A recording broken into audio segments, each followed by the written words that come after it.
भागलपुर के जनस्वराज पार्टी द्वारा एक प्रेस कॉन्फ्रेंस आयोजित कर 4 बड़े नेताओं पर लगाया भ्रष्टाचार का आरोप। भागलपुर स्थित 0 माइल जनस्वराज पार्टी के प्रधान कार्यालय में जनस्वराज पार्टी द्वारा एक प्रेस कॉन्फ्रेंस आयोजित किया गया, जहां जनस्वराज पार्टी भागलपुर के जिला मुख्य प्रवक्ता बाबुल विवेक ने 4 बड़े नेताओं पर तथ्यों के साथ भ्रष्टाचार का आरोप लगाया है।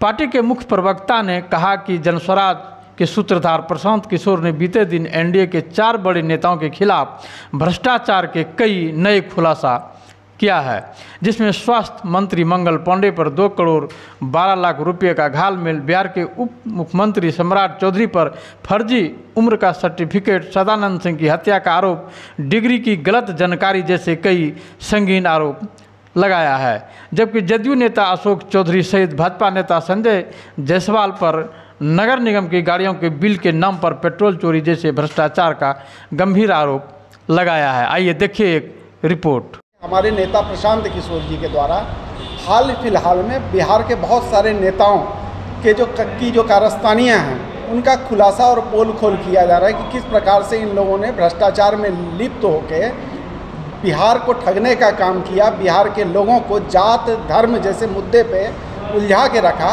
और दूसरी ओर भ्रष्टाचार के माध्यम से अपना और अपने परिवार का विकास करते रहे।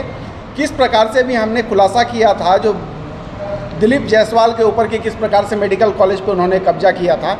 अभी हालिया जो है जो सम्राट चौधरी हैं इनके ऊपर प्रशांत जी ने खुलासा किया कि सम्राट चौधरी सबसे पहले ये बताएं कि उन्होंने मैट्रिक कब पास किया है, क्योंकि अभी उनका जो है 2 तरह का बयान है। एक तो उनके ऊपर हत्या का केस है, बार नाम उन्होंने अपना बदला है। पहले सम्राट कुमार मौर्य थे, सम्राट कुमार मौर्य से राकेश कुमार बन गए, राकेश कुमार से अब सम्राट चौधरी बन के घूम रहे हैं। इनके उम्र को लेकर विवाद है। सदानंद सिंह की हत्या के केस में ये जेल में रहे हैं और इन्होंने जो हलफनामा दिया था मैट्रिक पास होने का, जब उसका जांच करवाया गया कोर्ट के द्वारा, तो जो बिहार बोर्ड ने जो कोर्ट को लिख के दिया वो ये लिखा कि मैट्रिक की परीक्षा में ये 235 नंबर लेके आए थे और फेल है। साथ ही इनकी उम्र को जो है तब 7वां पास का इन्होंने सर्टिफिकेट के दिया कोर्ट में और उम्र को जो है कम करके दिया गया। तो हमारा ये सीधा आरोप है कि इस प्रकार से व्यक्ति जो हत्या के आरोप में लिप्त रहे, जो आदमी बार बार अपना नाम बदल के अपने पहचान को छिपाने का कोशिश करे, जो आदमी गलत उम्र का जो है, या तो उन्होंने विधानसभा में गलत उम्र दिया है या न्यायालय में गलत उम्र दिया है, एक जगह पर उन्होंने गलत उम्र दिया रहे हैं। लेकिन क्योंकि आप बिहार की इतनी बड़ी पार्टी के नेता हैं, आप अध्यक्ष रह चुके हैं, आप उप मुख्यमंत्री जैसे पद पे हैं और आपके निजी जीवन की इस तरह की बातें निकल के अगर सामने आती हैं तो जवाब देना चाहिए।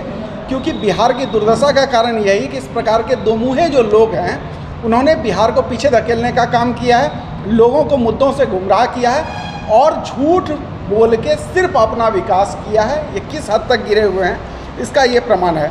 इसके साथ ही अशोक चौधरी के बारे में हमारी पार्टी ने आरोप लगाया था कि इन्होंने अपना विकास किया है। मंगल पांडे के ऊपर आरोप लगाया गया था कि मंगल पांडे ने 25 लाख रुपया जो है दिलीप जायसवाल से मंगल पांडे के पिताजी ने लिया, उससे मंगल पांडे ने लिया। मंगल पांडे जी ने कहा कि हमारे पास पैसे नहीं थे, हमने दिलीप जायसवाल से कर्ज लिया।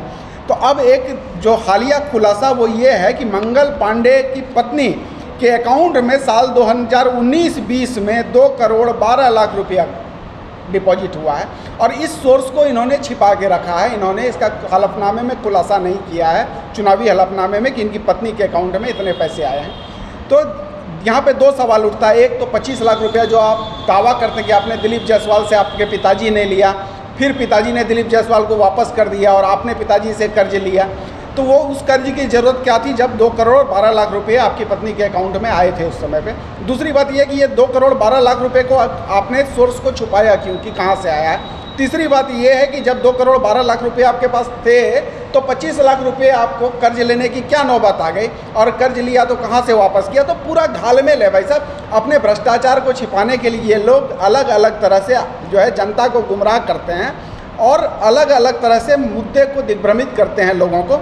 आप इनसे सवाल पूछेंगे तो ये दूसरे लोगों के ऊपर सवाल को फेंक देंगे और दूसरे लोगों से सवाल पूछना चालू कर देंगे, जबकि जवाब इनको देना चाहिए। सरकार में है, सत्ता में है और इतनी बड़ी पार्टी के लोग हैं। संजय जायसवाल के ऊपर देख लीजिए आरोप, इन्होंने जो है अपने पेट्रोल पंप को बचाने के लिए पेट्रोल पंप के पास बनने वाला फ्लाईओवर जो है वो उन्होंने नहीं दिया, फर्जी बिल और नगर निगम की गाड़ियों के बिल के नाम पर पेट्रोल चोरी की और भ्रष्टाचार किया है इन्होंने। ये सारा प्रमाण जो है हमारी पार्टी ने खोल के प्रशांत जी ने रखा है और जन स्वराज पार्टी ने बिहार के लोगों के समक्ष लाया है इस प्रकार की पूरी घटना को।